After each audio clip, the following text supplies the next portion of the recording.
más de 1000 metros de roca maciza, atravesados de lado a lado.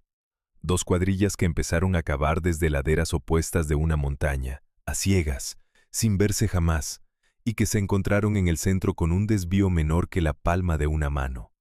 Hace 2500 años. ¿Cómo lograron excavar desde lados opuestos de una montaña y encontrarse casi sin error? Esta es la historia del túnel de Eupalinos, en la isla de Samos. La respuesta es más profunda de lo que parece.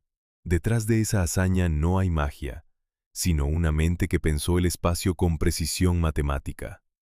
Para entenderla, hay que volver al principio, a una ciudad que crecía, a una montaña en medio y a una sed que podía costar la guerra.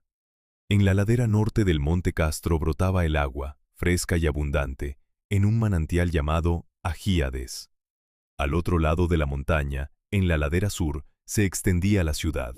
Entre el agua y la sed se alzaba una mole de piedra caliza de casi 200 metros de altura, compacta, silenciosa, impenetrable. El agua estaba allí, la ciudad estaba aquí, y en medio, la montaña lo negaba todo. Esa es la escena con la que empieza todo. Un manantial que mana sin parar a unos cientos de metros de las casas, y unas casas que no pueden alcanzarlo. Samos no era una aldea. Hacia mediados del siglo VI antes de nuestra era, bajo el gobierno del tirano Polícrates, la isla se había convertido en una de las grandes potencias marítimas del mundo griego. Sus barcos dominaban el Egeo, sus astilleros trabajaban sin descanso, su puerto recibía mercancías de medio Mediterráneo. La ciudad se llenaba de gente, de talleres, de templos. Y una ciudad que crece tiene una necesidad que no admite demora ni elegancia: beber. Los pozos y las cisternas que bastaban para un puerto modesto resultaban ridículos para una capital en expansión. El agua se había vuelto el problema más urgente y menos glamoroso de toda la isla. Existía una solución evidente, la que cualquiera habría elegido. Bastaba con rodear la montaña o conducir el agua por la superficie en un canal abierto, siguiendo el contorno del terreno. Era lo barato, lo rápido, lo conocido. Durante siglos, así se había llevado el agua de un sitio a otro en todo el mundo antiguo. Zanjas, acueductos a cielo abierto, conducciones que serpenteaban por las laderas a la vista de todos.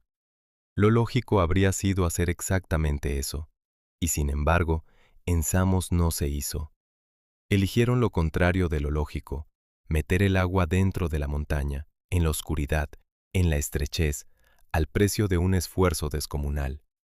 Aquí aparece el primer hecho que rompe el esquema. La opción fácil estaba sobre la mesa y la descartaron. Para comprender por qué, hay que mirar la ciudad no como un lugar de paz, sino como lo que era: una plaza fuerte siempre amenazada. Una potencia marítima vive rodeada de rivales.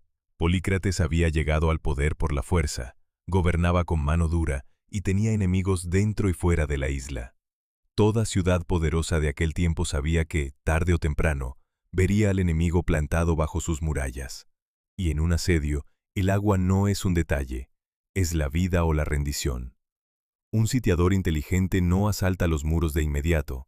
Primero busca el punto débil más simple, el más humano. Busca el agua.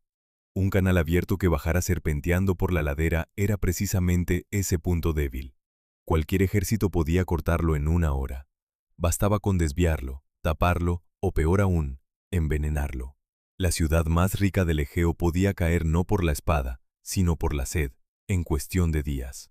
Quien controlara la conducción del agua controlaba la ciudad entera sin disparar una flecha. Y aquí está la explicación del hecho que rompía el esquema. No eligieron lo difícil por capricho ni por orgullo. No eligieron porque lo fácil era mortalmente frágil. Un acueducto escondido en las entrañas de la montaña, invisible desde fuera, no se podía encontrar, ni cortar, ni envenenar. El agua seguiría llegando aunque el enemigo acampara junto a las murallas. La decisión de cavar a través de la roca no fue una proeza de ingeniería gratuita, fue una decisión de guerra. Conviene detenerse un momento y sentir el lugar. Quien sube hoy a la ladera del Monte Castro encuentra el sol segador del Egeo, la piedra blanca recalentada, el olor a hierba seca y a mar. Desde arriba, La vista se abre sobre un azul interminable, y en medio de esa luz, de pronto, una boca oscura abierta en la roca. Basta dar un paso adentro para que el mundo cambie por completo. El rumor del día se corta de golpe, el calor desaparece y lo sustituye una frescura húmeda que se mantiene igual todo el año, en torno a 16 grados, verano e invierno. El aire huele a piedra vieja y a humedad. Queda solo el silencio espeso de la montaña y el sonido de la propia respiración. Cuesta creer que esa galería perfecta, recta, alta como un hombre, fue arrancada a la roca a golpe de martillo y cincel, en esa misma obscuridad, sin más luz que la de unas lámparas de aceite. Las cifras del proyecto, vistas con ojos de aquella época, rozaban lo imposible. Más de 1000 metros de longitud a través de caliza maciza. Una galería de algo más de 1,80 m de alto por 1,80 m de ancho, lo bastante amplia para caminar erguido. Una montaña de casi 200 metros de roca sobre la cabeza. Y, por debajo de la galería principal, un segundo conducto más estrecho, excavado aparte, que en algunos tramos descendía varios metros más, por donde correría el agua a través de tuberías de arcilla. Nada de todo aquello existía aún. Solo había una ladera de piedra, un manantial al otro lado y una orden del tirano. Porque la decisión partió de Polícrates. Fue él quien quiso un acueducto subterráneo, oculto a cualquier invasor, y quien encargó la obra. El tirano puso la voluntad política, los recursos y la urgencia. Pero una orden no perfora una montaña.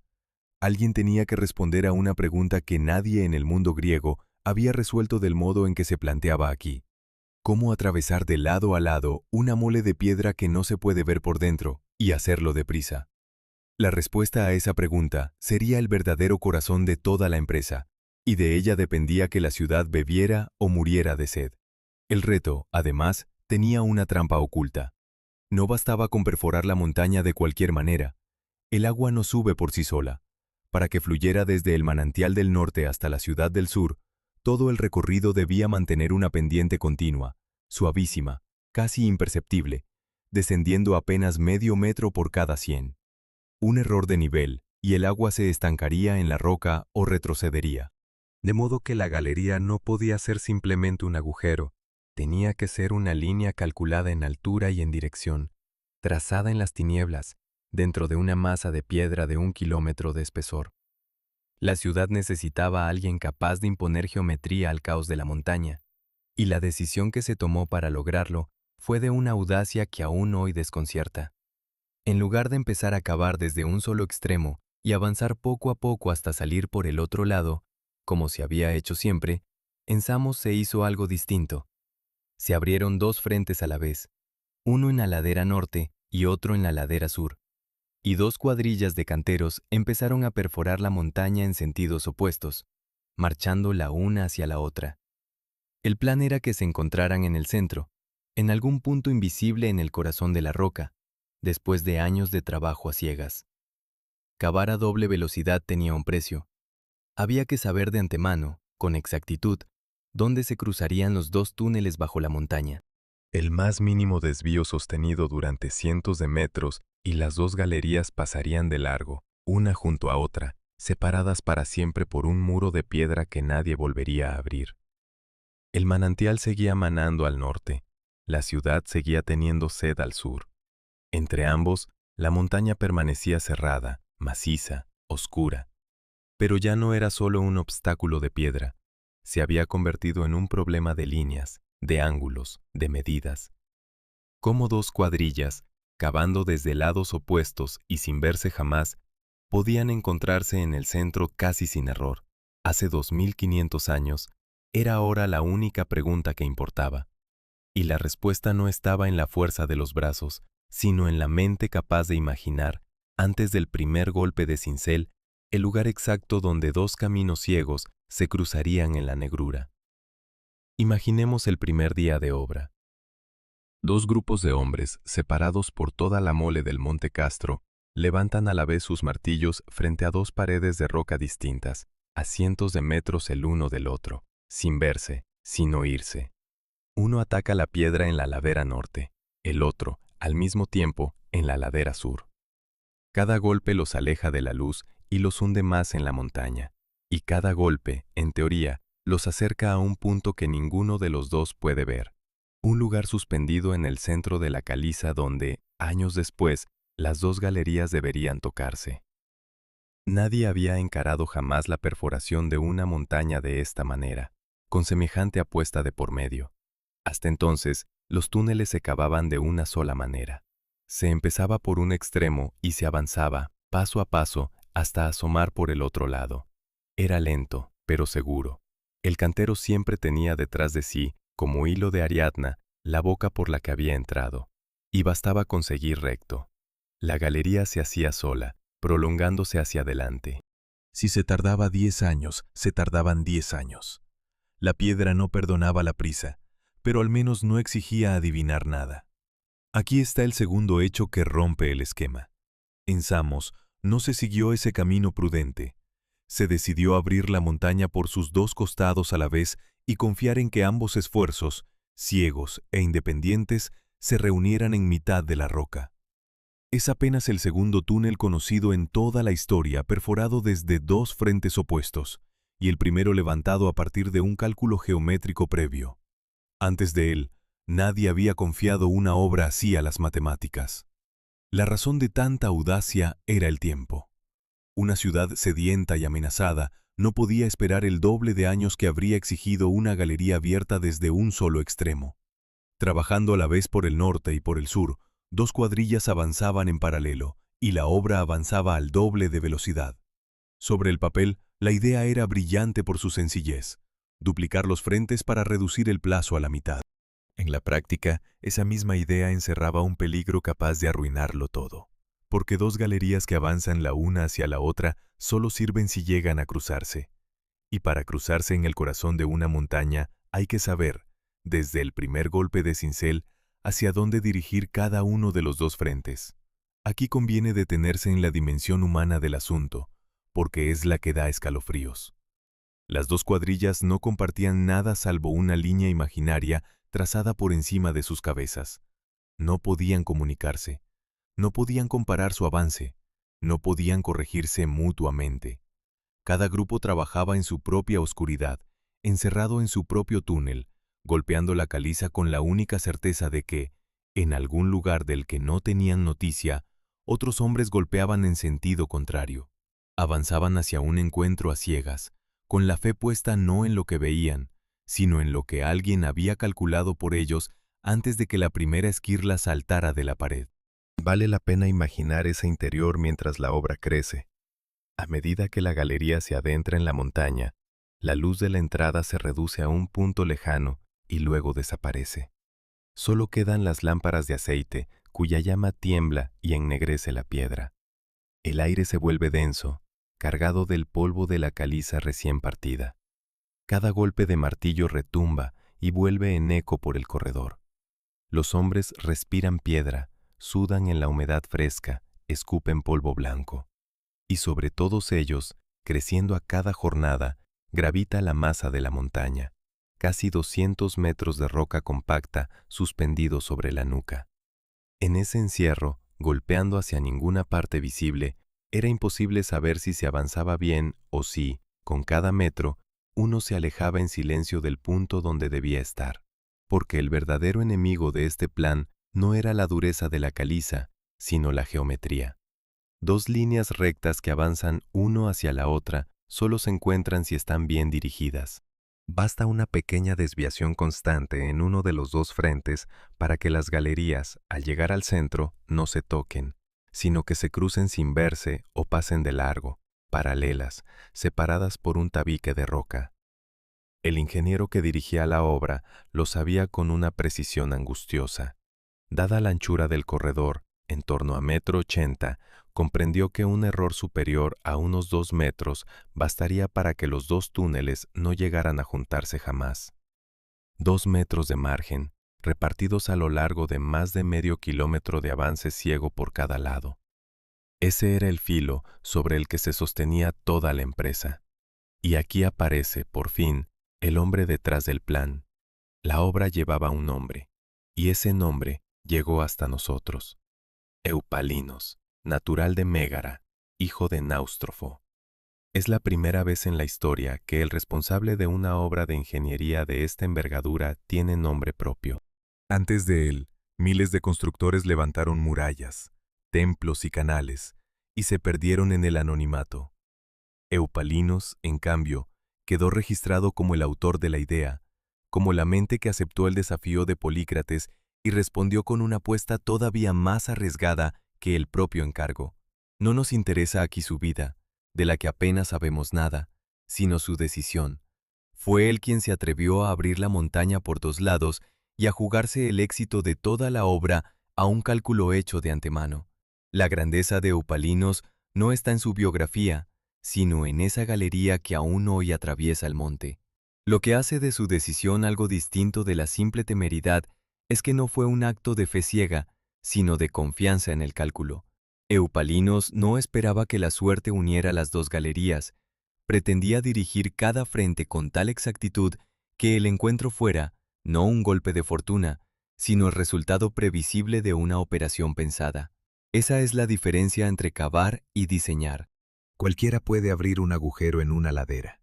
Concebir, antes de empezar, el lugar invisible donde dos agujeros opuestos habrán de cruzarse, y conducir hasta allí a dos cuadrillas que nunca se ven, es un acto de pensamiento abstracto. La montaña dejaba de ser un obstáculo de fuerza para convertirse en un problema de líneas y de ángulos. Y Eupalinos lo afrontó como tal. Conviene medir la magnitud de la apuesta. Si fallaba, no había manera sencilla de remediarlo. No se podía retroceder medio kilómetro y empezar de nuevo sin perder años de trabajo y una fortuna en jornales. No se podía pedir a la montaña una segunda oportunidad. Todo dependía de que las líneas trazadas sobre el papel, o más bien sobre el terreno, resultaran ciertas dentro de la roca, donde nadie podía comprobarlas hasta que fuera demasiado tarde. Cada jornada de avance era una jornada de fe en los números. Los hombres golpeaban la piedra. Eupalinos, en realidad, golpeaba contra la posibilidad del error. Así, mientras las dos cuadrillas se hundían cada vez más en el Monte Castro, la verdadera obra no estaba solo en sus brazos. Estaba en la línea invisible que debía guiarlos, en la dirección que cada frente tenía que mantener con obstinación a través de la negrura. Dos cuadrillas, una sola línea recta escondida bajo la montaña. En eso se resumía todo el plan, y en eso residía todo su riesgo. El agua, la ciudad, el asedio, el tirano, quedaban ahora detrás de una cuestión más pura y más despiadada. Cómo dos grupos de hombres, cavando desde lados opuestos y sin verse jamás, podían encontrarse en el centro casi sin error, seguía siendo la pregunta que lo decidía todo. Y la respuesta no estaba en la montaña, sino en la cabeza de quien se había atrevido a dibujar, en mitad de la piedra ciega, el punto exacto del encuentro. Hay un punto dentro del túnel donde la pared, de pronto, se quiebra. Durante cientos de metros la galería avanza recta, disciplinada, fiel a su rumbo. Y entonces, en la mitad sur del recorrido, el trazado se tuerce hacia un lado, vacila, y un poco más adelante vuelve a enderezarse. En la cara interior de esa curva, alguien talló en su día una muesca, una entalladura en la roca que no cumple ninguna función estructural ni decorativa. Es una cicatriz, la cicatriz de un error. Y ese pequeño defecto, conservado en la piedra durante 25 siglos, es la prueba más elocuente de cómo se mantenía el rumbo dentro de una montaña que no se puede ver por dentro. Para entender qué significa esa muesca, hay que volver al problema de fondo. Un cantero que avanza a oscuras no tiene ninguna referencia natural. No hay horizonte, no hay sol, no hay estrellas, no hay nada salvo la pared que tiene delante y la oscuridad que lo rodea. Si se deja llevar por el instinto, la galería empieza a serpentear sin que nadie lo note, porque cada hombre tiende a desviar el golpe hacia su lado dominante. A lo largo de medio kilómetro, esas pequeñas inclinaciones se suman, y lo que debía ser una recta se convierte en una curva que se aparta más y más del punto de encuentro. La piedra no avisa. El error crece en silencio, golpe a golpe, hasta que un día las dos galerías pasan de largo en la negrura, separadas por un muro que nadie sabe que existe. Eupalinos lo sabía, y antes de que el primer cincel tocara la montaña, resolvió el problema fuera de ella, a plena luz. La dirección del túnel no se improvisó dentro de la roca, se fijó arriba, en la superficie, donde todo podía verse y medirse. El ingeniero trazó sobre el monte una línea de referencia que recorría la montaña por encima, una sucesión de jalones, de estacas alineadas a lo largo de la ladera, que marcaba con exactitud el camino que el túnel debía seguir por debajo. Curiosamente, no eligió el trayecto más corto ni el más cómodo para el agua, sino que llevó esa línea por la parte occidental de la cumbre, por donde el terreno era más estable y la pendiente más suave. Sacrificó comodidad a cambio de seguridad en el trazado. Lo primero era poder ver, alinear y comprobar la dirección sin tropiezos. Desde esa línea superior, Eupalinos hizo descender 2 prolongaciones rectas, una por cada lado de la montaña, que penetraban en la roca con la misma orientación. Eran, por así decirlo, la línea sur y la línea norte, cada una continuando hacia el interior la dirección marcada arriba con jalones. El truco consistía en trasladar a la oscuridad del túnel una orientación establecida a la luz del día. Lo que dentro de la montaña era invisible, fuera estaba dibujado sobre el suelo con estacas que cualquiera podía revisar. La galería en cierto sentido se diseñó 2 veces, una en la superficie, expuesta y verificable, y otra en las entrañas de la piedra, fiel reflejo de la primera. Conviene imaginar la escena de la alineación. Sobre la ladera batida por el sol del Egeo, una hilera de estacas clavadas en el terreno blanco, perfectamente alineadas hasta donde alcanza la vista. Un hombre se agacha junto a la primera y mira a lo largo de la fila, comprobando que todas se ocultan unas tras otras en una sola línea. Si una sobresale, se corrige. Esa sencilla operación, repetida con paciencia, garantizaba una recta sobre el suelo. Y esa recta de la superficie era la que, prolongada hacia el interior, debía conducir a cada cuadrilla hacia el punto de encuentro. La precisión del túnel no nacía del genio dentro de la roca, sino de la disciplina con que se había trazado la dirección antes de empezar a cavar. Pero una cosa es marcar el rumbo a la entrada y otra mantenerlo durante cientos de metros de avance. Aquí entra en juego una técnica de una elegancia desconcertante por lo simple. A medida que los canteros se internaban en la montaña, comprobaban una y otra vez que seguían en línea recta mirando hacia atrás, hacia la boca por la que habían entrado, mientras la entrada o las marcas alineadas que la prolongaban permanecieran exactamente detrás de ellos, en línea con la galería, sabían que no se habían desviado. El túnel se controlaba desde dentro tomando como referencia el único punto fijo disponible, el origen. Cada cierto avance, alguien se volvía y comprobaba la alineación hacia el exterior. Si todo coincidía, se seguía. Si algo no encajaba, había que corregir. Y aquí es donde aquella muesca de la mitad sur cobra todo su sentido. En algún momento, el frente sur se desvió hacia el oeste. La galería empezó a apartarse de la línea prevista, lentamente, como un barco que pierde el rumbo. Pero el método de Eupalinos hizo exactamente lo que debía hacer. El error se detectó. Mirando hacia atrás, los canteros advirtieron que la referencia ya no quedaba alineada, que el trazado se había torcido. Entonces corrigieron. Tallaron en la cara interna de la curva esa entalladura que aún se conserva, una especie de retoque que permitía recuperar la línea de visión hacia el origen y devolver la galería a su dirección correcta. La piedra guarda, en ese rincón, el momento exacto en que un fallo fue cazado y enmendado. Ese detalle lo cambia todo, porque demuestra que las 2 cuadrillas no avanzaban guiadas por la intuición ni por la costumbre, sino sometidas a una verificación constante contra la geometría. No confiaban en su sentido de la orientación, que las habría perdido sin remedio. Confiaban en un sistema, una línea trazada arriba, 2 prolongaciones rectas que entraban en la roca y la comprobación incesante hacia el punto de partida. El error de la mitad sur no es una mancha en la obra, es, al contrario, su mayor elogio. Significa que el método funcionaba incluso cuando algo salía mal, que el sistema era capaz de descubrir su propia desviación y rectificarla en plena oscuridad. Una galería que nunca se hubiera torcido demostraría suerte. Una galería que se torció y fue corregida demuestra control. El resultado de toda esa disciplina tiene una cifra que resulta difícil de creer.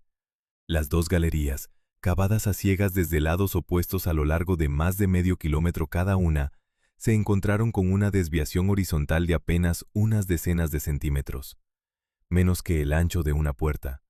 Tras años de avance en la oscuridad, tras cientos de metros de roca arrancada a golpe de cincel sin ver jamás el otro frente, los dos túneles llegaron al centro casi sobre la misma línea.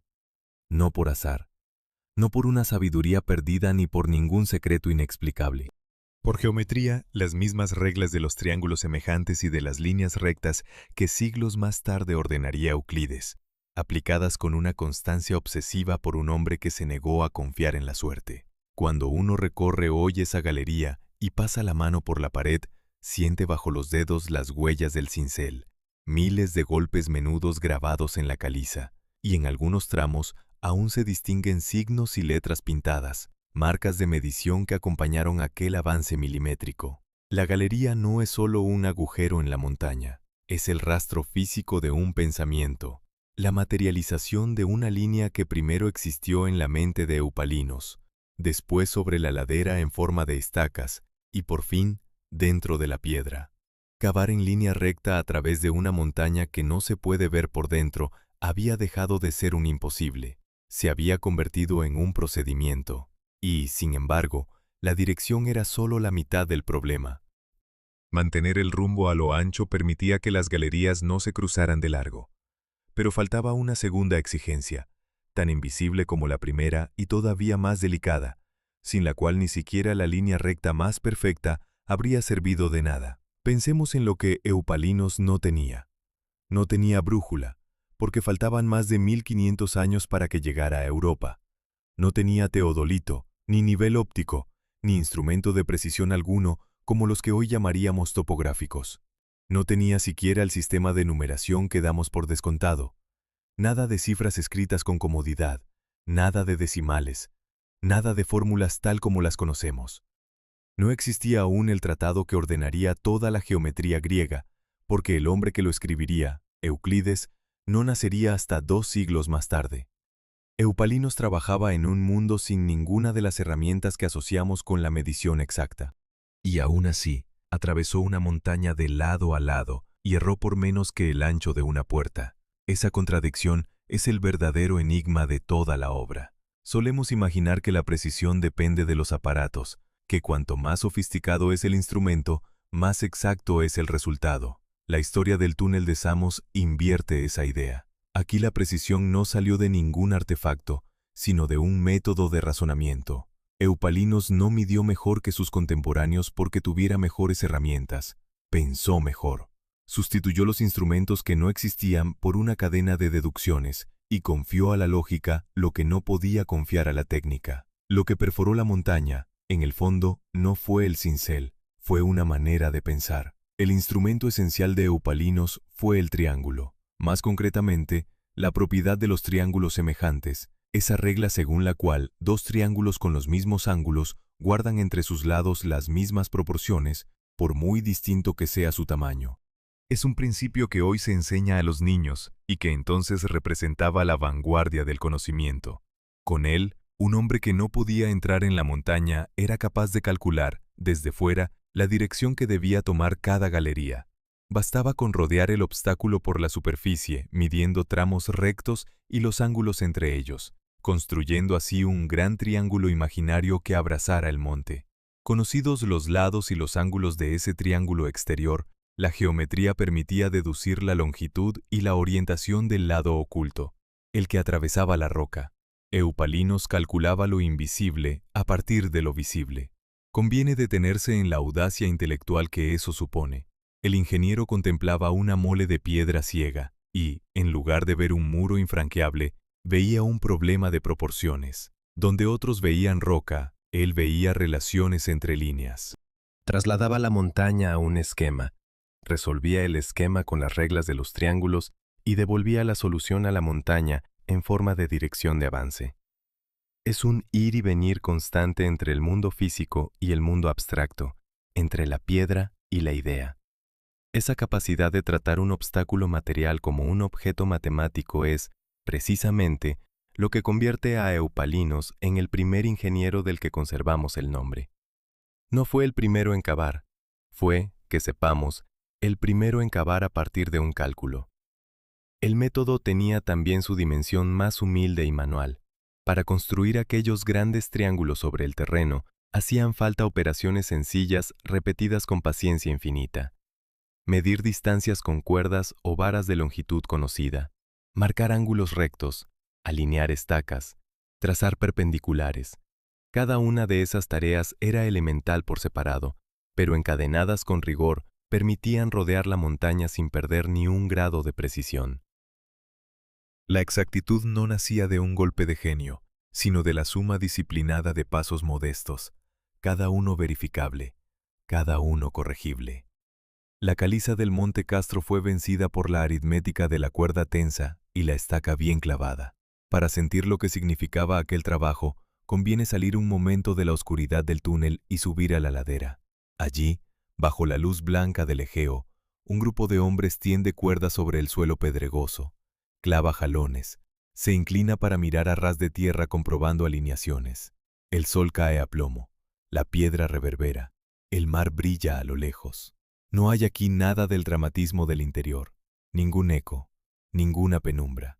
Solo paciencia, medida y repetición. Y, sin embargo, es en esa ladera soleada, y no en el corazón negro de la montaña, donde se está decidiendo de verdad el destino del túnel. La obra se gana arriba, a la luz, con las cuerdas y los ángulos, antes de que abajo, en la roca, los canteros recojan el fruto de ese cálculo. Tampoco hay que imaginar a Eupalinos como un genio surgido de la nada, aislado del mundo. Pertenecía a una época y a una región donde la mente humana estaba dando un salto sin precedentes.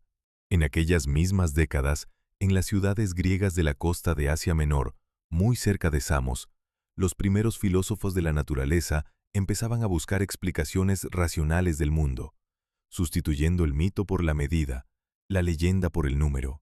En la vecina Mileto, a poca distancia por mar, se gestaba un modo nuevo de pensar que confiaba en la razón para entender la realidad. El túnel de Eupalinos brota de ese mismo suelo intelectual. Es la versión en piedra de aquella revolución del pensamiento, la prueba de que la geometría no era un juego de eruditos, sino una herramienta capaz de doblegar una montaña. Hay un detalle que confirma hasta qué punto este método era consciente y no fruto del azar. Siglos más tarde, ya en época romana, el ingeniero Herón de Alejandría se ocupó de explicar cómo debía perforarse una montaña desde dos frentes opuestos para que ambos se encontraran en el centro. Planteó el problema como un ejercicio de geometría, con sus triángulos y sus proporciones, exactamente la clase de razonamiento que late en la obra de Samos. Que un sabio dedicara un tratado a formalizar este procedimiento demuestra que no se trataba de una chiripa irrepetible, sino de una técnica comprensible, enseñable, fundada en principios. Lo que Eupalinos hizo con las manos, otros lo pondrían por escrito como conocimiento transmisible. La hazaña dejó de ser un milagro para convertirse en un capítulo de la ingeniería. Y aquí está la clave que disuelve toda la aparente magia. La precisión del túnel no exige suponer ningún saber perdido, ninguna sabiduría superior olvidada por el tiempo. Exige justo lo contrario, reconocer hasta dónde podía llegar el conocimiento humano ordinario cuando se aplicaba con rigor absoluto. Lo asombroso no es que Eupalino supiera más de lo que podía saber un hombre de su tiempo. Lo asombroso es que exprimió hasta la última gota de lo que sí se podía saber. La frontera de lo posible no la corrió hacia algún misterio inalcanzable, sino hacia el límite máximo de la geometría disponible. Lo consiguió sin brújula y sin números modernos, solo con geometría. Esa frase, lejos de empequeñecer la proeza, la engrandece, porque la sitúa al alcance de la mente y no del prodigio. De modo que la pregunta que recorre toda esta historia empieza a encontrar su forma de respuesta.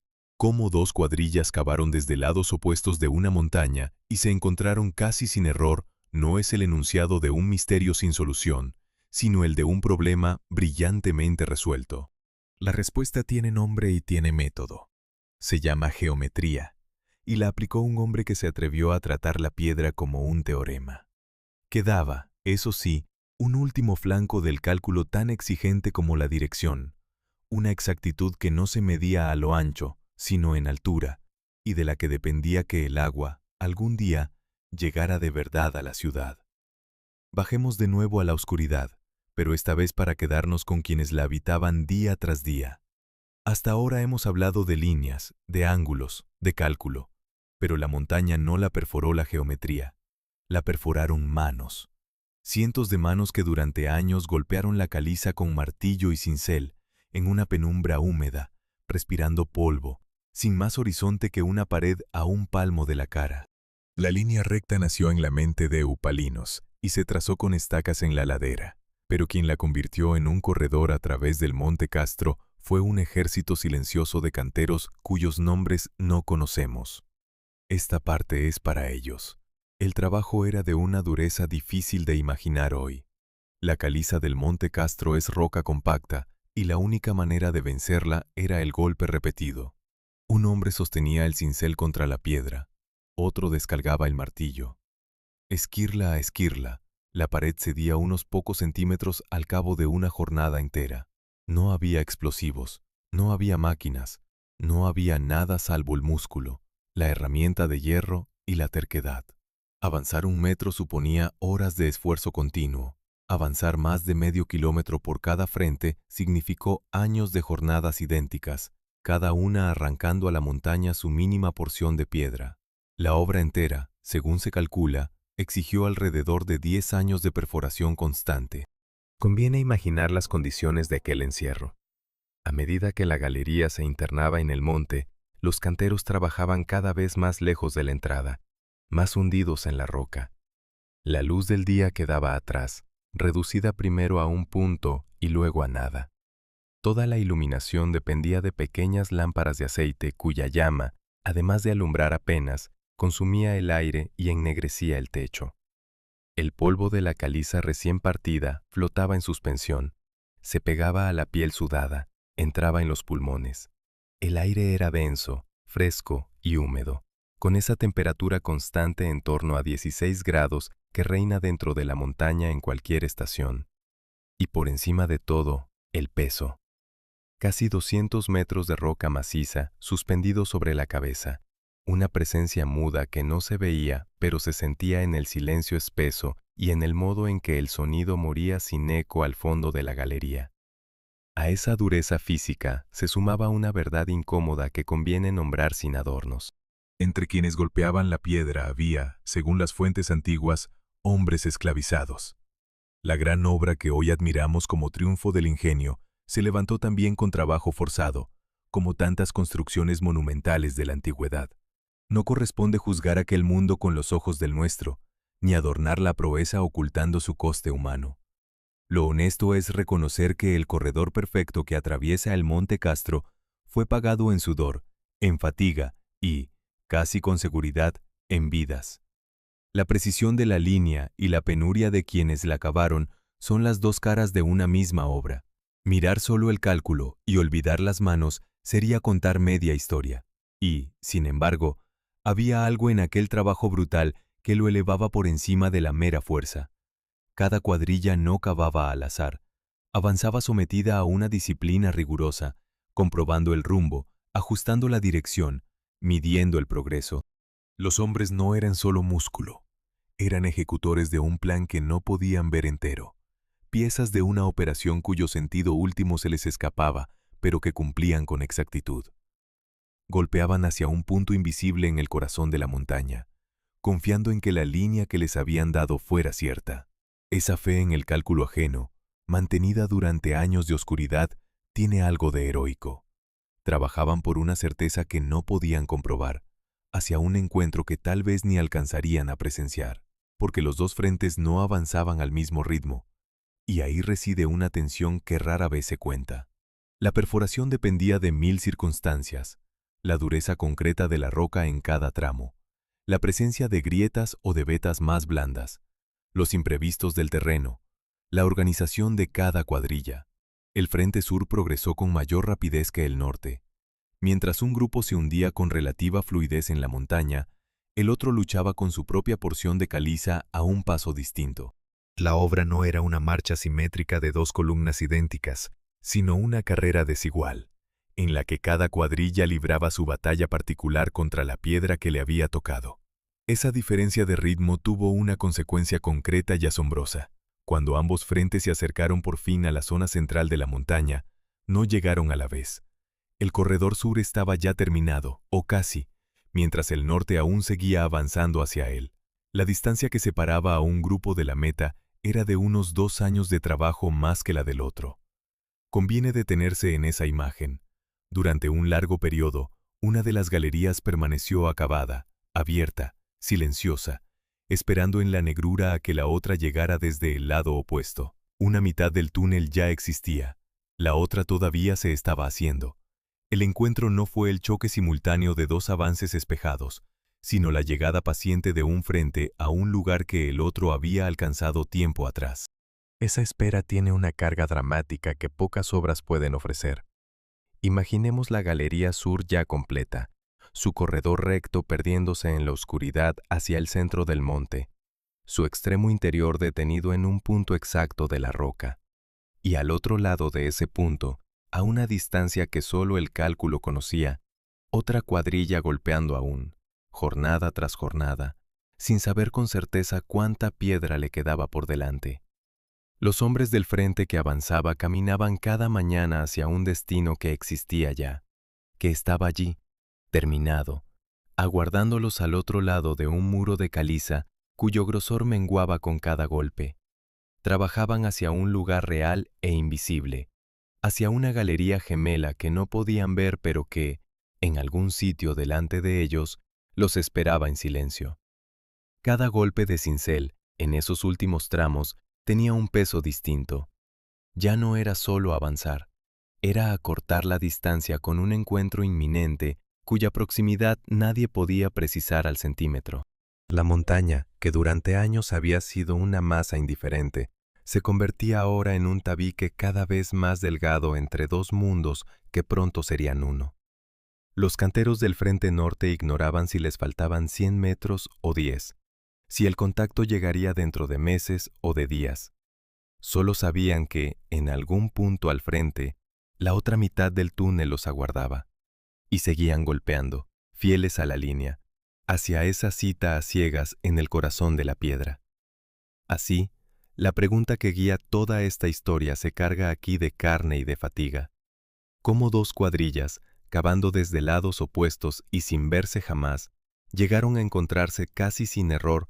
No es solo un asunto de geometría. Es también la crónica de años de esfuerzo humano sostenido en la oscuridad, de una galería terminada que espera y de otra que se afana por alcanzarla. La línea recta era de eupalinos. La piedra arrancada, jornada tras jornada, era de aquellos hombres sin nombre. Y entre el frente que aguardaba y el frente que avanzaba, quedaba ya solo una franja de roca cada vez más fina, tras la cual los dos caminos ciegos estaban a punto de dejar de estar separados. Llega un momento, en lo más hondo de la montaña, en que los hombres del frente que aún avanza dejan de estar solos. Han pasado años golpeando contra el silencio, oyendo únicamente sus propios martillos y el jadeo de su esfuerzo. Y entonces, una jornada cualquiera, entre golpe y golpe, perciben algo nuevo. Un sonido apagado, sordo, que no procede de ellos. Llega desde delante, a través de la piedra, como un latido lejano enterrado en la caliza. Es el martilleo de la otra cuadrilla.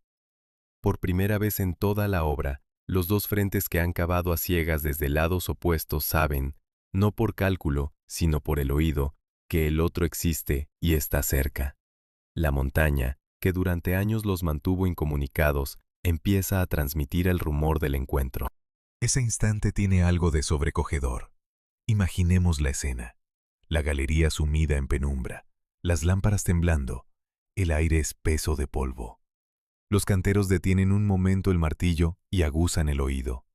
Al principio dudan, porque el sonido es tenue, casi imperceptible, confundido con el goteo del agua y el crujido de la roca. Luego vuelven a golpear, y al callar, escuchan de nuevo aquel eco que responde desde el otro lado, en sentido contrario. No hay palabras posibles. No hay manera de comunicarse salvo ese diálogo de golpes que atraviesa el tabique de piedra. Dos grupos de hombres que jamás se han visto conversan, por fin, a través de la masa del monte. Cada martillazo una señal de que el otro avanza hacia ellos. Pero ese momento de júbilo encerraba el peligro más sutil de toda la empresa. Porque oírse no es lo mismo que encontrarse.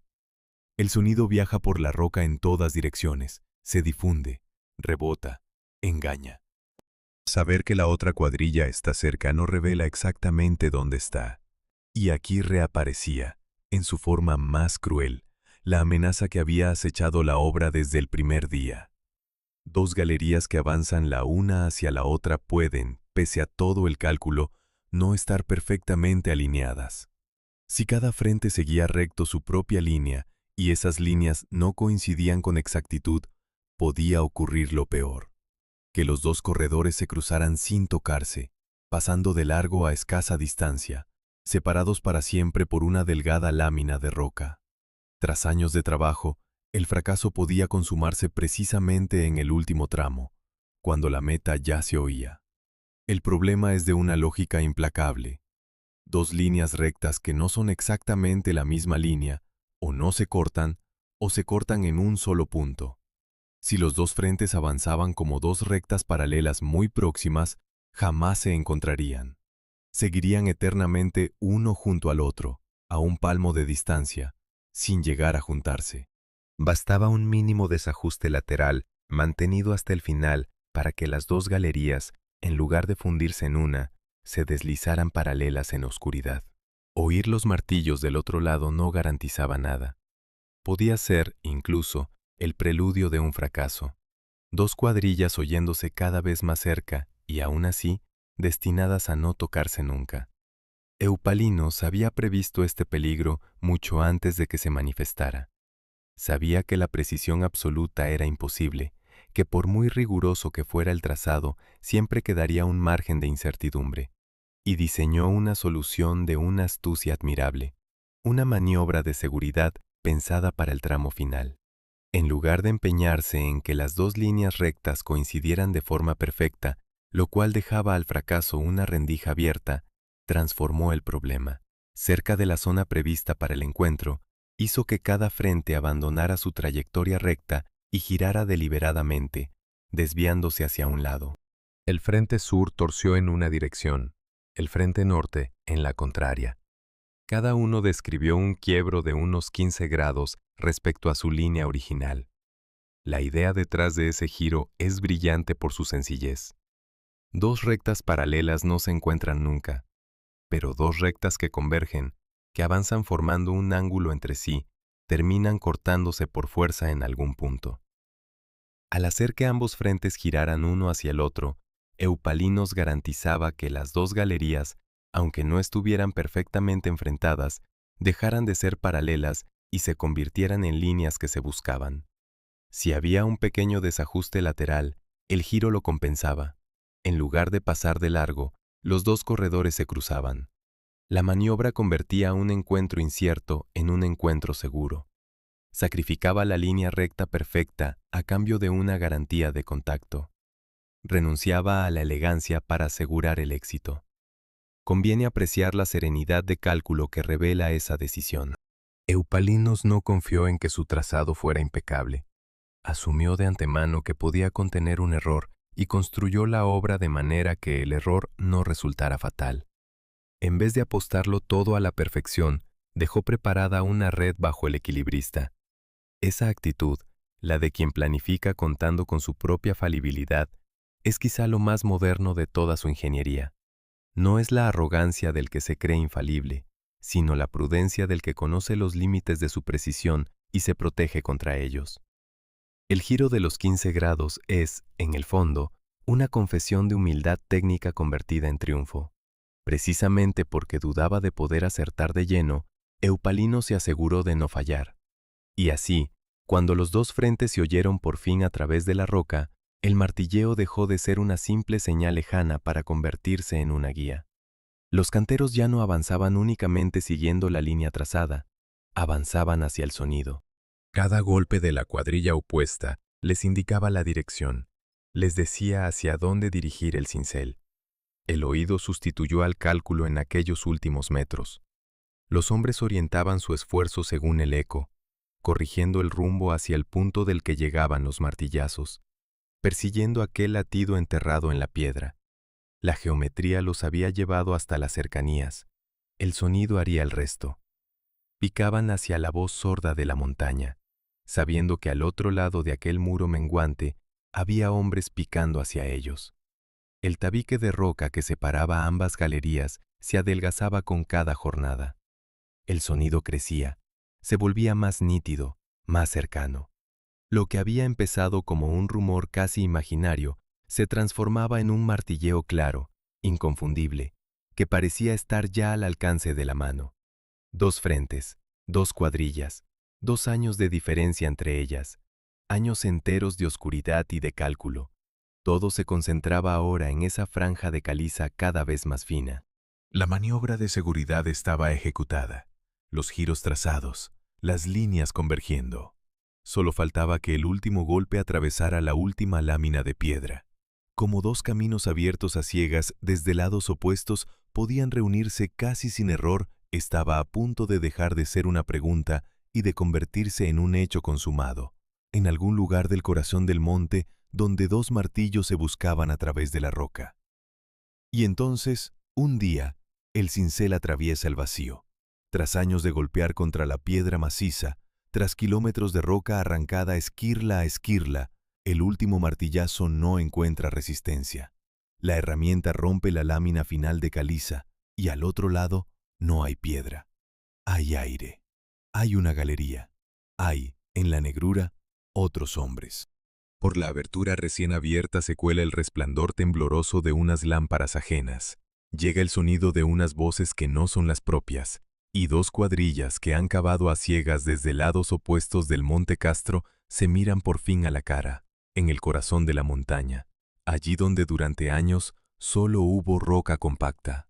El túnel, partido en 2 mitades que jamás se vieron, acaba de convertirse en uno solo.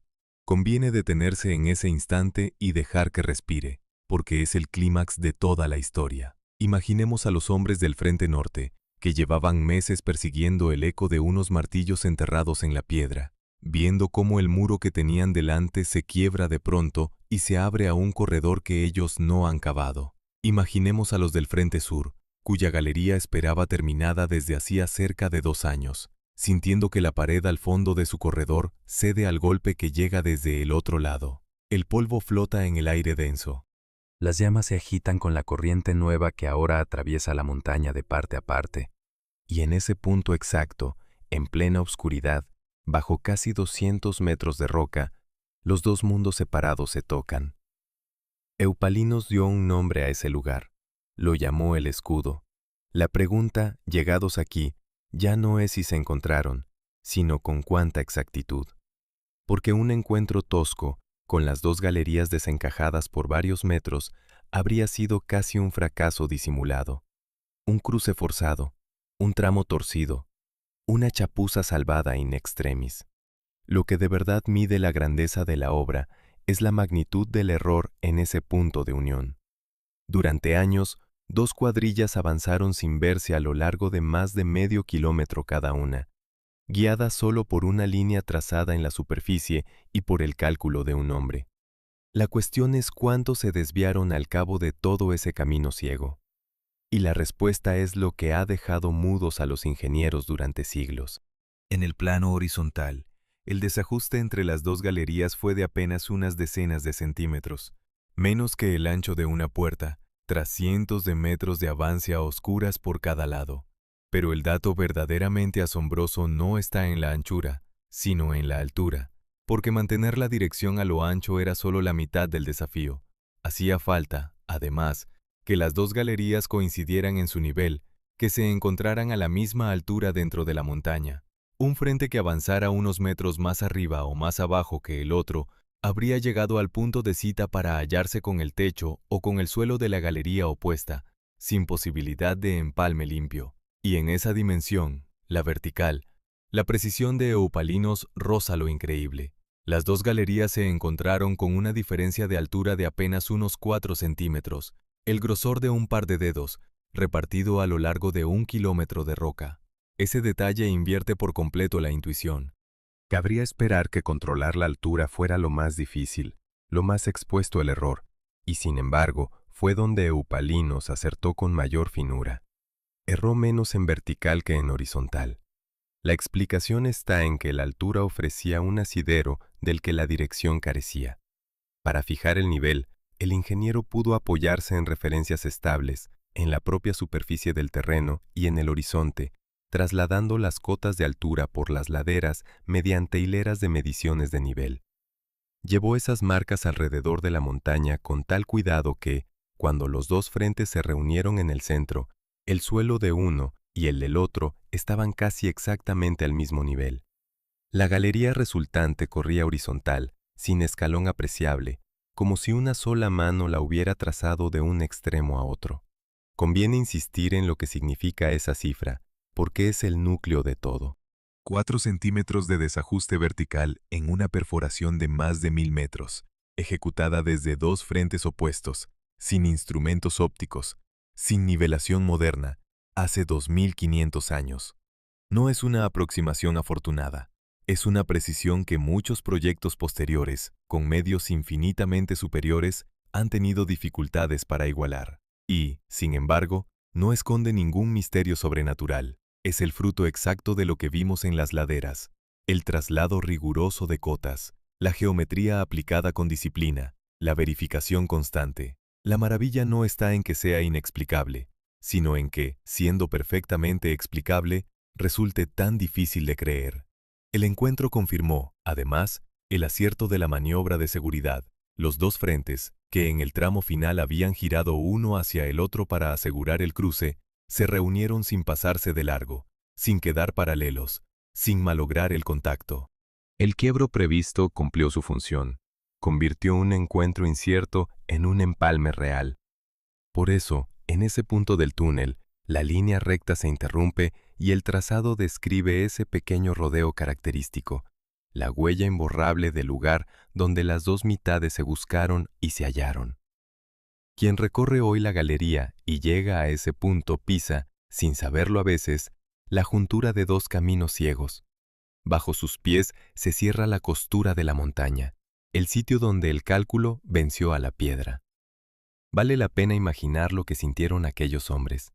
Habían trabajado años en la oscuridad, respirando polvo, golpeando hacia un punto que no podían ver, confiando en una línea que no habían trazado ellos.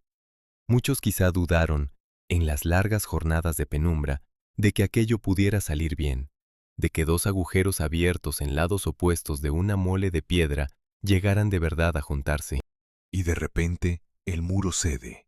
El aire de las dos galerías se mezcla. Las lámparas de un frente alumbran los rostros del otro.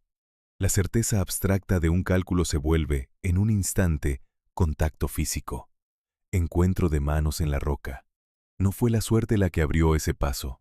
Fue una idea, sostenida con obstinación a través de la montaña, la que se hizo verdad ante sus ojos. Ese punto, el escudo, es el alma del túnel de Eupalinos. No es el tramo más largo ni el más vistoso. Es apenas un quiebro en la pared, un pequeño rodeo en mitad del corredor. Pero allí se concentra todo el sentido de la obra.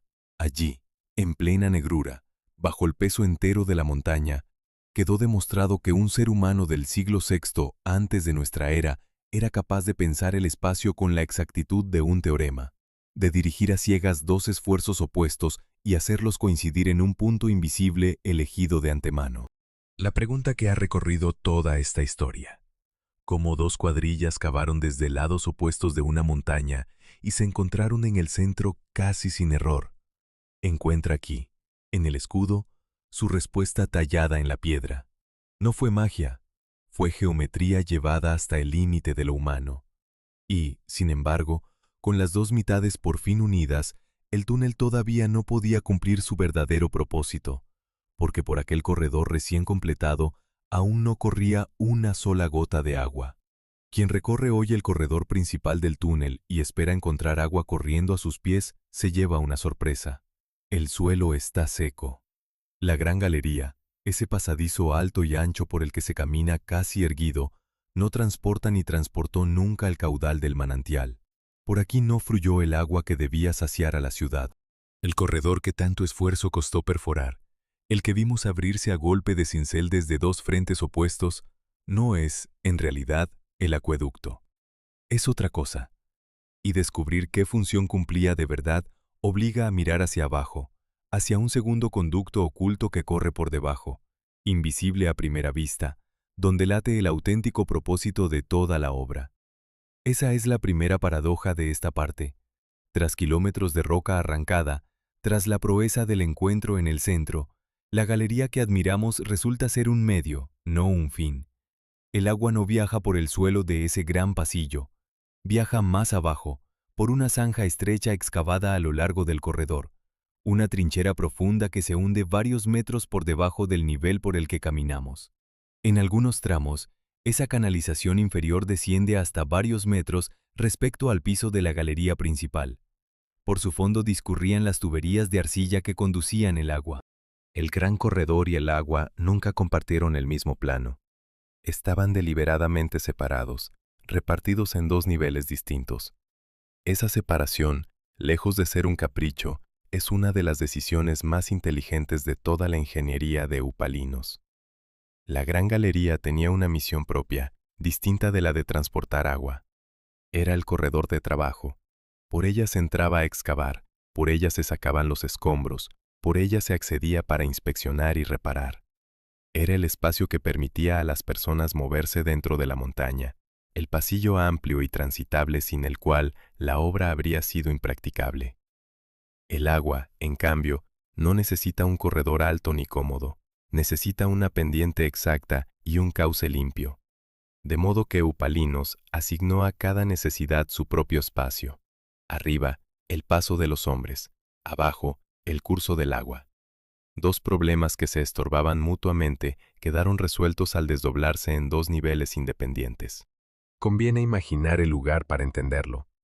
Avanzando por el corredor principal, a un costado del suelo se abre una hendidura, una zanja angosta y profunda que se pierde en la oscuridad por debajo de los pies. Es fácil pasar junto a ella sin reparar en su importancia.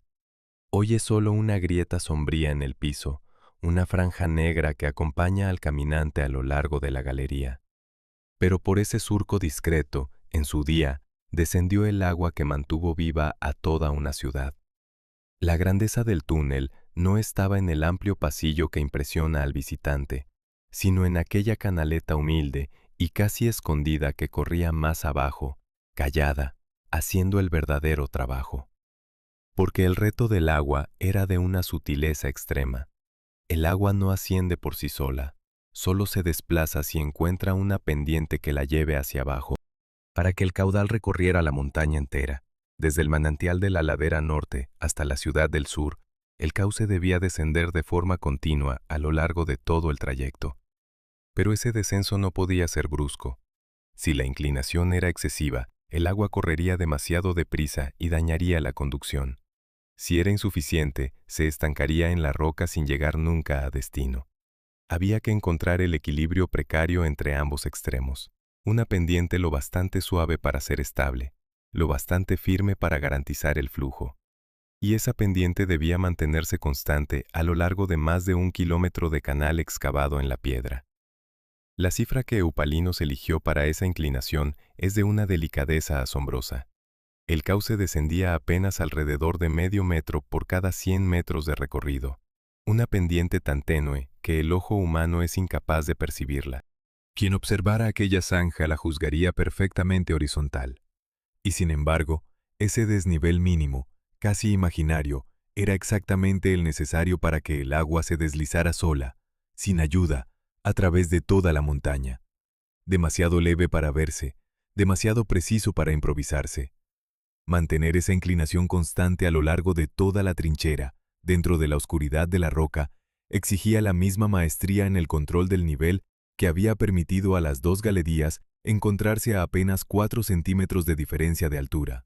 La precisión vertical que asombraba en el punto del encuentro reaparecía aquí, convertida en la herramienta que hacía posible el flujo. Esa es la conexión profunda entre el encuentro y el agua. El dominio de la altura, que en el centro de la montaña se manifestó como un empalme casi perfecto, era la misma destreza que permitía dar al cauce su pendiente imperceptible. Controlar el nivel no era un alarde gratuito, era la condición de que el acueducto funcionara. Un error de altura en la galería habría impedido el encuentro. Un error de altura en la zanja habría impedido que el agua corriera. La obra entera descansaba sobre esa capacidad de medir y mantener cotas con una exactitud que el terreno ocultaba a la vista. Bajo la aparente sencillez de una canaleta que baja medio metro cada 100, se esconde el mismo prodigio de nivelación que hizo posible toda la perforación. Y aún hay otra capa de ingenio en el trazado del agua. La zanja no seguía siempre la misma profundidad. Descendía más en unos tramos que en otros, hundiéndose varios metros bajo el corredor donde hacía falta para mantener su pendiente continua a pesar de las irregularidades de la roca. Mientras la galería principal podía permanecer más o menos horizontal, cómoda para el paso, el cauce inferior se adaptaba al perfil necesario para el flujo, profundizando aquí, acercándose allá al nivel del pasillo. Era como si dentro de la montaña discurrieran dos trazados con lógicas distintas, uno pensado para los hombres, regido por la comodidad del tránsito, otro pensado para el agua, regido por la implacable exigencia de la gravedad. Ambos compartían la misma galería, pero obedecían a reglas diferentes. Por ese cauce oculto, finalmente, el agua del manantial de Agíades emprendió su viaje silencioso a través del monte Castro. Entró por el norte, descendió por la trinchera con su pendiente invisible, atravesó el corazón de la montaña, pasando junto al punto del encuentro, y salió por el sur, hacia la ciudad sedienta, conducida por tuberías de arcilla a lo largo de todo el recorrido. Lo que durante años había sido un proyecto, un cálculo, una apuesta, se convirtió en un hilo de agua que fluía sin descanso bajo cientos de metros de roca. La ciudad, por fin, bebía de la montaña que durante tanto tiempo le había negado el agua. Y lo hacía gracias a una distinción tan simple como genial: separar el paso de los hombres del curso del agua, dar a cada uno su nivel y confiar el destino de toda una población a una pendiente que nadie, a simple vista, habría creído capaz de mover una sola gota. Demos un salto de 25 siglos, diciembre del año 1990. En las profundidades del lecho marino que separa Inglaterra de Francia, dos cuadrillas avanzan la una hacia la otra perforando la roca bajo el mar. No empuñan martillo ni cincel, manejan máquinas tuneladoras colosales, guiadas por láser, por sistemas de posicionamiento, por toda la potencia de la ingeniería del siglo XX. Cuando por fin los dos frentes se encuentran bajo el Canal de la Mancha y el último tabique cede, los equipos comprueban el desajuste entre ambas galerías. El error es de apenas unas decenas de centímetros a lo largo de cerca de 40 kilómetros bajo el mar.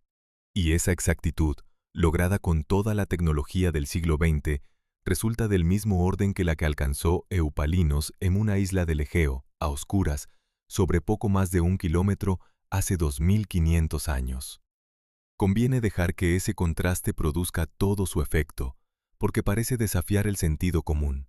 Damos por hecho que el progreso es una línea ascendente, que cada siglo mide mejor que el anterior, que la técnica moderna supera sin esfuerzo a la antigua.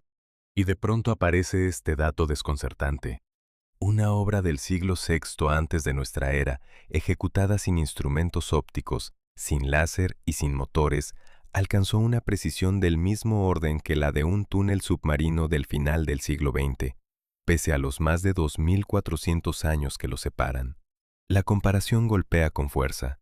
Sugiere, por un instante, que algo no encaja, que los antiguos sabían más de lo que deberían, que tal vez se ha perdido un conocimiento superior. Es justo en este punto donde la historia podría torcerse hacia la fantasía. Y es justo aquí donde conviene mantener la cabeza fría, porque la comparación, así planteada, es engañosa. No se están midiendo dos tareas equivalentes. El túnel bajo el Canal de la Mancha se extiende a lo largo de decenas de kilómetros bajo el mar, atravesando estratos geológicos complejos, soportando la presión del agua, enfrentando una escala que no admite comparación con la obra de Samos. El túnel de Eupalinos mide algo más de 1000 metros a través de una montaña de tierra firme. Cuanto más largo es el trayecto, más se amplifica cualquier mínima desviación, porque un error angular ínfimo, repetido a lo largo de muchos kilómetros, se traduce en metros de desajuste al final del recorrido. Lograr en decenas de kilómetros un desajuste de apenas unas decenas de centímetros, cuando cualquier mínima desviación angular se amplifica a lo largo de toda esa distancia, es una proeza de una dificultad incomparablemente mayor. La obra antigua y la moderna no compiten, cada una deslumbra en su escala, de modo que el dato asombroso no demuestra lo que a primera vista parece demostrar. No prueba que los antiguos poseyeran una ciencia secreta superior a la nuestra. Prueba algo mucho más interesante y más humano, que dentro de los límites de su escala, Eupalinos exprimió la geometría hasta un grado de perfección que sigue mereciendo respeto. La comparación con el Canal de la Mancha no rebaja la ingeniería moderna ni eleva la antigua a categoría de milagro. Sitúa cada una en su contexto. La proeza de Eupalinos no consiste en haber superado la técnica del siglo XX, sino en haber alcanzado, con medios elementales, una precisión tan alta que 25 siglos después todavía obliga a detenerse y admirar. Lo extraordinario no es que supiera más que nosotros, es cuánto logró sabiendo tan poco en comparación. Y aquí hay que trazar una línea con firmeza, porque es la frontera entre la historia y la fábula. La exactitud del túnel de Samos no requiere ninguna explicación sobrenatural. No hay en ella saberes perdidos, ni civilizaciones desaparecidas, ni intervenciones imposibles de entender. Todo lo que hizo posible aquel empalme casi perfecto ya lo hemos recorrido. Una línea trazada con jalones sobre la ladera, la geometría de los triángulos semejantes, la verificación constante del rumbo mirando hacia atrás, el traslado riguroso de las cotas de altura, la maniobra de seguridad que hizo converger los dos frentes. Cada pieza del prodigio tiene un nombre y una explicación. No queda ningún hueco que rellenar con misterio. El asombro que produce la obra no nace de lo que ignoramos, sino de lo que sabemos, de comprender, paso a paso, cómo una mente humana ordinaria, llevada al extremo de su rigor, fue capaz de semejante exactitud. Cuando se contempla así, la verdadera lección del túnel de Eupalinos cambia de signo. No es la prueba de un poder oculto, sino la celebración de una facultad al alcance de cualquiera, la capacidad de razonar con método. Lo que separa la chapuza de la maravilla no fue ningún instrumento mágico, sino la disciplina de medir, comprobar y corregir, repetida sin desfallecer durante años. Esa es una herencia mucho más valiosa que cualquier secreto perdido, porque no se extinguió con su autor. La geometría que guió a las dos cuadrillas es la misma que aún hoy sostiene puentes, perfora montañas y lanza naves al espacio. Eupalinos no dominó un saber que luego se desvaneció. Utilizó un saber que, desde entonces, no ha dejado de crecer. Su túnel no es el vestigio de una edad de oro irrecuperable, sino uno de los primeros eslabones de una cadena que llega hasta nosotros. Conviene también desactivar, con la misma serenidad, la tentación contraria. Reconocer que la obra es explicable no la vuelve menos admirable, igual que conocer las leyes de la física no apaga la belleza de un eclipse. Saber cómo se hizo el túnel no rebaja la emoción de recorrerlo, la intensifica. Quien camina por la galería entendiendo lo que costó cada metro, lo que significaba mantener el rumbo a ciegas, lo que implicaba la pendiente invisible del agua y el empalme de 4 centímetros en el centro, siente una admiración más honda que quien se limita a invocar lo inexplicable. El misterio fácil se agota en una frase. El prodigio comprendido no se agota nunca, porque cada detalle revela una nueva capa de inteligencia. La grandeza de Eupalinos resiste perfectamente a la luz de la explicación. No la necesita oscura para brillar. Por eso, frente al dato que tienta a la fantasía, la respuesta honesta es la más luminosa. Eupalinos no alcanzó esa precisión porque tuviera poderes que nosotros hemos olvidado, sino porque afrontó su tarea con un rigor geométrico que ninguna época puede dar por superado, y que 25 siglos después sigue mereciendo el mismo asombro que la ingeniería de nuestros días. Lo logró sin brújula, sin números modernos, sin máquinas, solo con geometría y con una paciencia inhumana. La pregunta que ha guiado todo este recorrido: ¿cómo dos cuadrillas cavaron desde lados opuestos de una montaña y se encontraron casi sin error? No esconde, pues, ningún enigma irresoluble. Esconde una verdad más sobria y más grande: que la mente humana, armada solo con razón y disciplina, ya era capaz, hace 2500 años, de doblegar una montaña. Y de ese hombre que lo demostró, de cómo su nombre llegó hasta nosotros y cómo su obra estuvo a punto de perderse para siempre, depende el último tramo de esta historia. Imaginemos la montaña siglos después de que el último cantero saliera de ella. El agua dejó de correr, la entrada se cegó de tierra y maleza. La memoria de quien había abierto aquel paso se fue borrando, generación tras generación, hasta que nadie en la isla supo ya con certeza qué había bajo el monte Castro. El corredor perfecto, el empalme de 4 centímetros, la pendiente invisible del agua. Todo quedó sepultado en la oscuridad y en el olvido. Miles de obras antiguas corrieron esa misma suerte y desaparecieron sin dejar rastro ni nombre. El túnel de Eupalinos estuvo a punto de ser una más. Si hoy podemos recorrerlo y pronunciar el nombre de su autor, es por un hilo finísimo, unas pocas frases escritas por un hombre que vivió poco después de que la obra se terminara. Ese hombre fue Heródoto, el historiador. Al narrar las cosas dignas de memoria del mundo griego, se detuvo en la isla de Samos y afirmó que merecía una atención especial, porque los samios habían realizado 3 de las mayores obras jamás construidas por griego alguno.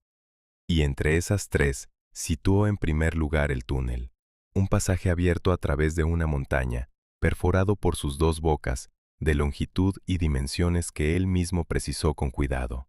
No se limitó a elogiarlo.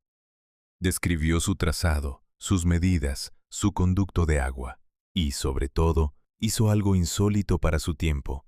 Dejó constancia del nombre del responsable. Escribió que el autor de aquella obra había sido Eupalinos, natural de Mégara, hijo de Náustrofo. Conviene calibrar la rareza de ese gesto. En la antigüedad, los grandes monumentos solían recordar al rey o al tirano que los ordenaba, nunca al técnico que los concebía. Las murallas, los templos, los canales se atribuían al poderoso que los pagaba, mientras el ingeniero que resolvía los problemas se perdía en el anonimato. Heródoto rompió esa costumbre. Al consignar el nombre de Eupalinos, convirtió a un constructor en una figura histórica. Salvó del olvido al primer ingeniero hidráulico cuyo nombre conservamos. Aquella mención breve, casi de pasada, fue la cápsula que atravesó los siglos. Sin esas líneas, el autor del túnel sería hoy tan desconocido como los miles de canteros que golpearon la piedra a su lado.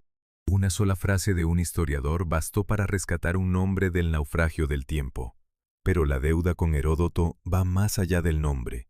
Su descripción fue tan precisa que, 2000 años más tarde, se convirtió en un mapa. Durante siglos, el túnel permaneció perdido bajo la montaña, reducido a una referencia en un texto antiguo. Y fueron precisamente esas palabras las que empujaron a buscarlo. En el siglo XIX, viajeros y estudiosos que habían leído a Heródoto recorrieron Samos convencidos de que, si el historiador decía la verdad, la montaña aún debía guardar el paso. Hacia 1853, un investigador francés siguió la pista del gran manantial mencionado en el texto, localizó la fuente y dio con los primeros tramos de la conducción.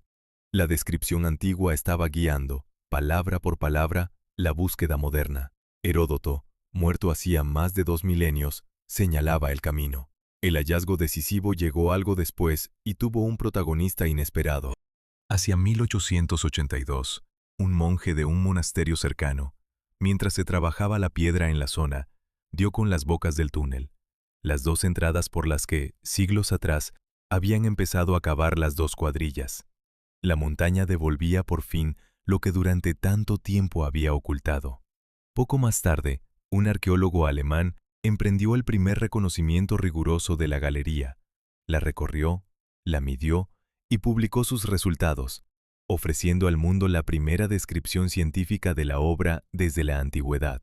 Lo que Heródoto había anunciado con unas frases se confirmaba ahora palmo a palmo dentro de la roca.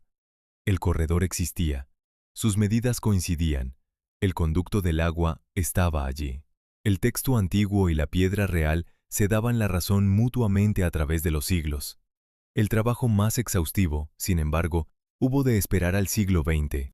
Entre los años 70 y 73, un equipo del Instituto Arqueológico Alemán limpió y exploró el túnel en toda su extensión, retirando los escombros acumulados durante siglos y permitiendo por primera vez desde la antigüedad estudiar la obra completa. De aquella investigación y de los estudios detallados que la siguieron, procede buena parte de lo que hoy sabemos: la reconstrucción del método de alineación, el análisis del empalme central, la medición precisa de las desviaciones, la comprensión de cómo se mantuvo el nivel y la pendiente. La galería dejó de ser una leyenda confirmada para convertirse en un documento legible. Cada huella de cincel, cada signo pintado en la pared, cada quiebro del trazado se interrogó como una fuente. La montaña, por fin, contaba su propia historia. Conviene recordar que el interés por entender la obra no nació en la era moderna. Ya en la antigüedad tardía, siglos después de Eupalinos, hubo quien se preguntó cómo se perforaba una montaña desde dos frentes para que ambos coincidieran, y planteó el problema como un ejercicio de geometría. La fascinación por el túnel, por tanto, atraviesa toda la historia, desde el sabio antiguo que quiso formalizar su método hasta el ingeniero contemporáneo que lo mide con instrumentos. 25 siglos de seres humanos contemplando la misma obra y haciéndose la misma pregunta. Esa continuidad es, en sí misma, parte de la grandeza del túnel. No es solo una proeza técnica, es un enigma que ha mantenido despierta la curiosidad humana durante más tiempo que casi cualquier otra construcción. Hoy, el túnel de Eupalinos está reconocido como uno de los grandes monumentos de la ingeniería de todos los tiempos, integrado junto a otros tesoros de la isla en el patrimonio que la humanidad ha decidido proteger. Se puede entrar en él, recorrer parte de su corredor, asomarse a la zanja por donde corrió el agua, llegar hasta las cercanías del punto donde las dos galerías se encontraron.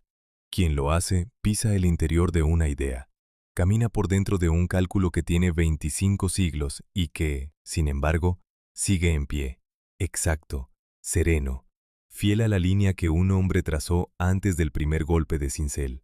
Bajo casi 200 metros de roca, en la frescura húmeda y el silencio espeso, se conserva intacta la prueba de lo que la razón humana era capaz de lograr cuando aún no existían ni la brújula ni los números modernos. Y así, al final del recorrido, la pregunta que nos ha acompañado desde el principio puede por fin responderse sin sombra de misterio.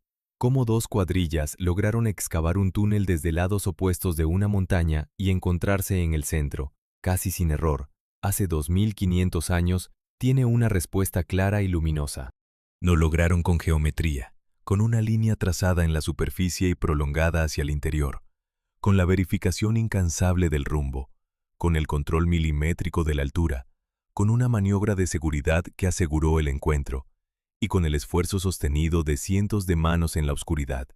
No hubo magia, ni saberes perdidos, ni prodigios inexplicables.